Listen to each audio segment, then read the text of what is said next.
Chapter 3. Harvey lends a hand. Dan sat on the coiled rope, shook his head in sympathy. I tried to warn you. Harvey's tears of rags and pain mingled with the blood from his nose. That man's crazy, he moaned, and I'm helpless. Now that's a funny turnaround, replied Dan. He thinks you're the crazy one, with your wild yarns about your piles of money. Come on below and get washed off.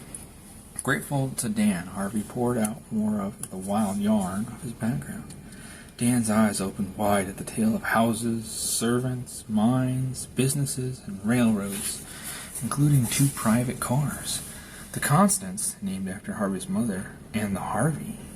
Finally, Dan said, will you swear on all this? Will you say, hope I may die if I ain't speaking truth? I swear, said Harvey solemnly.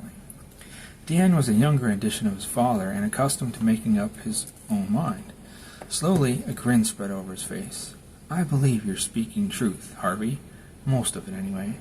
I guess Dad's made a mistake thinking you're crazy, but he put a lot of store by his good judgment, so there'll be a real gale when he has to admit he's wrong.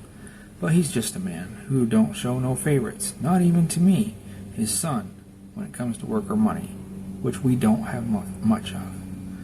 Harvey's nose had stopped bleeding, and he had washed his face. He smiled back at Dan, grateful that he had found an ally. So I was right. He did take my money. Dan held up a weather-beaten hand. Now hold on there. You were wrong. Dad'll just fetch you another wallop if you go on like that. No one on the wharf here is a thief. We're fishermen. I can't say what happened to your money. I didn't even look in your pockets when I dried out your clothes. This reminder of his rescue made Harvey pause. After a few moments, he said slowly, I guess I haven't been very grateful to you. I could be dead now instead of here, and I could have lost my money. Well, you've been shook up by all this, said Dan. I guess I can understand. Harvey drew a deep breath. I want to see your father. Please take me to his cabin. Dan led Harvey to Disco Troop's cabin, where they found the captain making entries in a notebook. Meekly, Harvey spoke. I haven't acted quite right, sir, and I'm here to apologize. When a man is saved from drowning, he shouldn't start calling people names right away, so I'm here to say I'm sorry. He waited timidly for Troop's reply. Troop heaved himself off the locker he was sitting on and held out his large hand. I knew a little bloodletting would clear your head. I'm seldom wrong about my judgments, and he shook Harvey's hand heartily, numbing the boy's arm to the elbow. But Harvey didn't wince as Troop went on. Now, young feller, you go along with Dan and do as he does. We'll work you hard but fair, and maybe you'll get some muscles in those stringy arms. Harvey felt an unaccustomed pride as he and Dan went back on deck. Dan was insistent on also shaking his hand. Dad's right, you know. We couldn't take you back now. Fishing's our living, and we're just starting to fill her up. He pointed to the open main hatch between the 2 masts. As Harvey peered into the large, empty space, Dan said, we got to fill her with cod, all salted down. And where are the fish? Asked Harvey. Dan laughed. There's a saying about the fish, he explained. It goes, in the sea, they say, in the boats we pray. Manuel brought you in with about 40 cod that we are waiting in the pen to be split up and cleaned. By now the sun was sinking, changing the green water to purple and pink with golden lights. The dories were heading to their schooners, looking like tiny boats in the distance. Pointing to one, Dan said, there's Manuel. He ain't got room for another fish. See how low he is in the water? Just like a lily pad. He's a foreigner, isn't he? Yes, Portuguese, and long jacks from Ireland, but lives in Boston. The rest? Dan broke off as a melodious song reached them over the sea. Dan chuckled and explained, that's Tom Platt. He always sings when he's got a full boat. A few minutes later, Manuel's dory drew alongside. With a short-handed fork, he began to toss his fish up into the wooden pen on deck. 231, he shouted to the boys as he finished. We got to hoist him in now, Dan told Harvey. Take a hold of the tackle behind you. Harvey grabbed at a rope and long iron hook dangling from one of the stays of the mainmast as Dan seized another. Give him the hook, ordered Dan. Harvey let the hook down to Manuel's hands. fisherman slipped it through a loop of rope at the bow of his dory, then did the same with Dan's hook at the stern. Climbing aboard the We're Here, Manuel gave Harvey a huge grin, but Harvey had no time to smile back, for Dan was shouting, "Pull!" Harvey pulled and was astonished to find how easily the dory rose. "Lower away," ordered Dan when the boat was above their heads. Harvey and Dan lowered, and Dan swayed the dory with one hand until it landed lightly just behind the mainmast. He nodded approvingly at Harvey. "A dory don't weigh nothing when it's empty, but that was right good for a passenger." Harvey turned to Manuel, who regarded him through snapping black eyes. "So you are well now," said the fisherman with a laugh. "Last night the fish fished for you. Tonight you fish for them." I'm ever so grateful to you," stammered Harvey, feeling shy in front of his benefactor. His hand automatically went to his back pocket to reward Manuel before he remembered he did not have any money. When he knew Manuel better, the thought of the mistake he might have made if he had offered money to such a man would have made him squirm with embarrassment. Instead, he held out his hand to offer his thanks.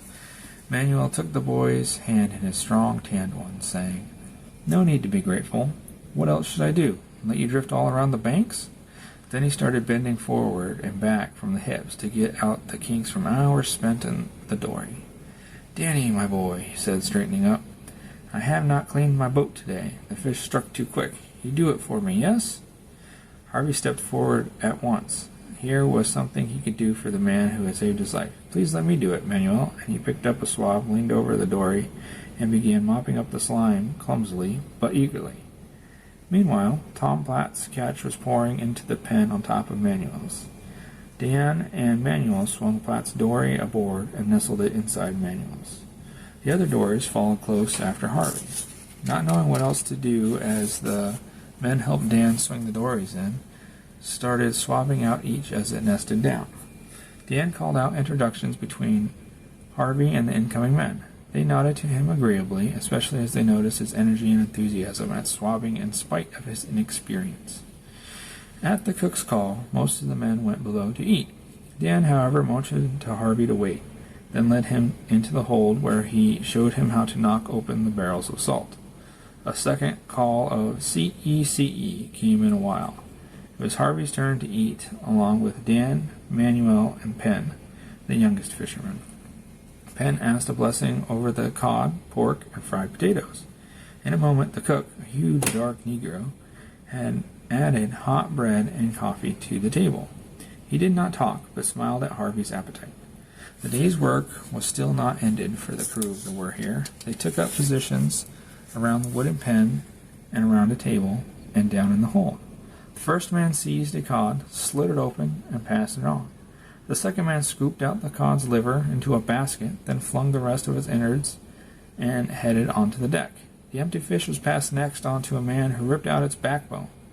Then it was flung into a tub of salt water. When the tub was full, Harvey was given the order "pitch," and Dan showed him how to pitch the cod down a hatch by twos and threes. In the hold, salt was rubbed on the fish, and they were packed tightly together, now preserved for the long months before they reached the market. At the end of an hour, Harvey would have given anything to rest.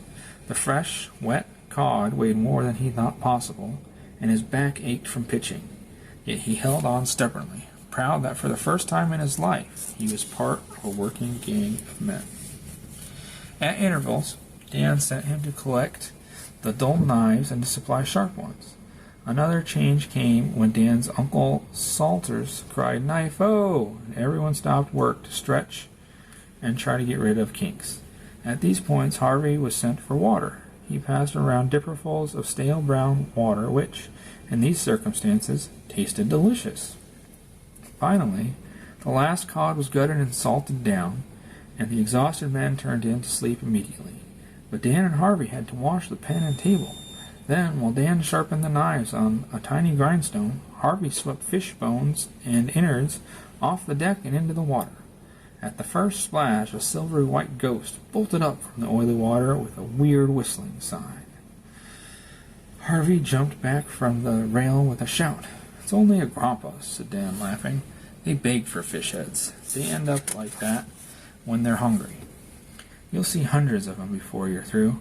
Now we have to take the first watch. Harvey was ready to fall in his tracks, but Dan warned him that he would keep him awake with a sharp blow from a knotted rope whenever he nodded off to sleep. But look how calm it is, argued Harvey, and the moon makes it bright as day. What's to hurt us? Dad has always warned me that it's just on nights like tonight that a liner could bear down and cut our schooner in two because we're not expecting any trouble. Still, despite Dan's chattering, Harvey dozed off several times, only to be awakened by a blow from Dan's rope and a scolding. But at last, the cabin clock struck 10, and Penn crept on deck. As soon as he appeared, both Harvey and Dan fell down where they stood, fast asleep. Another day on the We're Here had finally ended.